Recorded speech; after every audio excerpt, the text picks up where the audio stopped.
স্বাগতম মোৰ নতুন এটা ভিডিঅ'লৈ আশা কৰোঁ সকলো ভালে আছা ফাইনেল চাই গম পাইছে চাগৈ আজি মই কিহৰ ওপৰত ভিডিঅ' বনাম হয় আজি মই জুবিন দাৰ ওপৰত ভিডিঅ' বনাম জুবিন দা বৰ্তমান সুস্থ হৈ আছে সকলোৱে জানে আৰু আমাৰ মাজলৈ যাতে জুবিন দা সোনকালে সুস্থ হৈ উঠি আহে তাৰে ভগৱানৰ ওচৰত প্ৰাৰ্থনা জনালোঁ জুবিন দা বাথৰুমত গা ধুই থাকোঁতে তেওঁ পিছলি খাই পৰিছিল আৰু পিছলি খাই পৰোঁতে তেওঁ মাথাত আঘাত পাইছে আৰু মাথাত আঘাত পাওঁতে তেওঁ 5টামান চিলনি পৰিছে গতিকে হেমন্ত বিশ্ব শৰ্মা অসমৰ মুখ্যমন্ত্ৰী হেমন্ত বিশ্ব শৰ্মাই কি ক'লে আপোনালোকক অলপমান শুনাই দিছোঁ গতিকে আমি এয়াৰ এম্বুলেন্সলৈ আনিব কৈছোঁ তেওঁ 3:45ত আহিব কিন্তু তেওঁৰ স্বাস্থ্য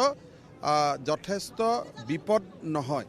খালি এজ এ মেটাৰ অফ কশ্যনহে আমি তেওঁক আনিছোঁ আদাৰৱাইজ তেওঁ সুস্থ তেওঁৰ গোটেইবিলাক ভাইটেল অৰ্গেন ভাল কৰি ফাংচন কৰি আছে ৰাতিপুৱা অলপ চিজাৰ হৈছিল কিন্তু এতিয়া ভাল মই কৈছোঁ গুৱাহাটী দিল্লীলৈকে য'তেই যাব খোজে কিন্তু খুব সম্ভৱ পৰিয়ালে গুৱাহাটীত অনাটোৱে বিচাৰিছে গতিকে আপোনালোকে শুনা পালে অসমৰ মুখ্যমন্ত্ৰী হেমন্ত বিশ্ব শৰ্মাই জুবিন দাৰ ওপৰত কি ক'লে গতিকে যদি ভিডিঅ'টো ভাল লাগিল লাইক কৰিবা কমেণ্ট কৰিবা শ্বেয়াৰ কৰিবা আৰু যিমান পাৰে চেনেলটো ছাবস্ক্ৰাইব কৰিবা নমস্কাৰ জয় অসম ধন্যবাদ মোৰ মনৰে কল্পনাত